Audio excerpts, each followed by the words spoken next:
Pernah manggil ya Jabbar pas lagi sakit hati? Makanya sering sakit hati. Jabbar itu panggilan untuk orang yang lagi sakit hati, habis dikecewain. Dikecewain oleh apa? Banyak lah, tergantung circle kehidupan kita ya. Ada yang circle-nya lebih ke main, berarti disakitin sama gengnya. Ada yang circle-nya lebih ke romantis-romantisan, disakitin oleh mantannya. Ada yang circle hidupnya seputar masalah kerja, disakitin oleh vendornya, oleh partnernya, oleh teman bisnisnya. Soal circle family life kita disakiti oleh keluarga, anak, orang tua, pasangan, dan seterusnya gitu kan. Yang jelas ketika kita merasa disakitin, ketika kita merasa kayak dikecewain, panggillah Allah. Sebelum kita memanggil netizen. Kan kita suka manggil netizen dulu ya. Posting, update status, story. Terus storynya tuh curhatnya minta respon lagi tuh.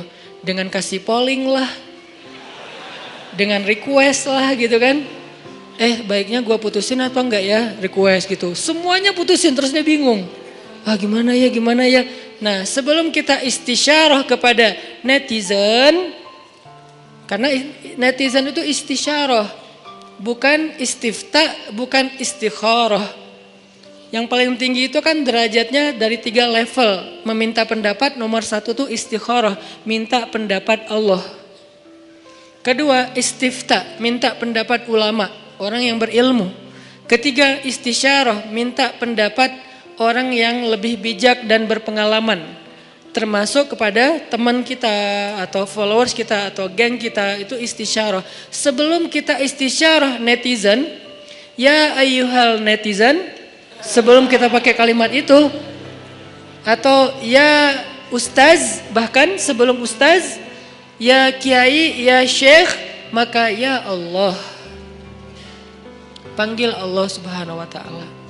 Manggilnya gimana Ustadz? Salah satunya selain kata Allah pastinya, karena itu kalimat yang paling mulia, kita juga bisa manggil tematik. Ya Jabbar.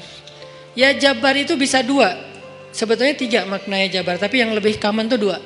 1, dipanggil untuk masalah-masalah yang sifatnya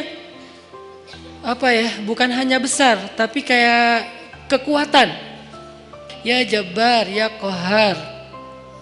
Arti Jabbar dalam konteks itu yang perkasa, yang memaksa, ya Qahar, yang menaklukkan.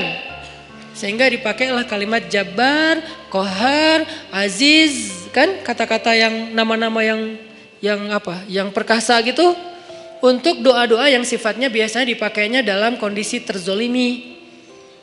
Ini doa-doa orang yang terzolimi. Kayaknya nggak perlu dihafal juga sih. Bukan gak perlu dihafal, gak perlu dipakai. Kenapa? Berharap kita tidak mendoakan orang yang zolim. Kecuali yang dizolimi dalam urusan agama. Kalau dizolimi urusan pribadi sih, mending jangan mendoakan orang yang menzolimi. Kenapa? Rugi. Mending doain diri sendiri.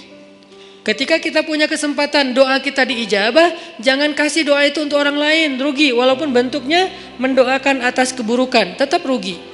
Mending kita pakai buat doain diri kita sendiri. Ya Allah, saya lagi dizolimin, mudah-mudahan. Nah gitu kan, berarti kan kita dapat kebaikan.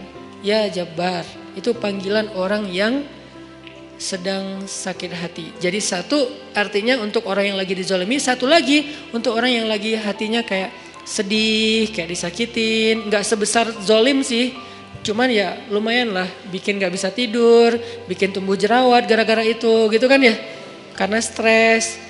Jadi intinya adalah panggil Allah kalau kita lagi sakit hati dan dikecewain. Ya Allah, ya Jabbar. Salah satu doa minta disembuhkan kecewa dan sakit hati di dalam sholat adalah Rabbighfirli warhamni wajburni. Kalimat wajburni. Selama ini kita baca enggak? Kan? Tahu artinya? Hampir. Apa arti wajburni? Bukan paksa aku dong Allah, enggak. Padahal arti Jabbar juga yang memaksa kepada kehendaknya. Tapi kalimat wajburni, makna Jabbar di sini makna yang ketiga di antara 3 makna Jabbar, yaitu yang mengobati sakit hati. Jadi ketika kita berdoa, Rabbighfirli, warhamni, wajburni, warfa'ni, warzukni, wahdini, wa'afini. Banyak banget ya. Luar biasa kita ya. Wajburni itu artinya kalau kita terjemahin, sembuhkanlah sakit hati saya. Atau bahasa lain juga bisa diterjemahin, hiburlah aku ya Allah.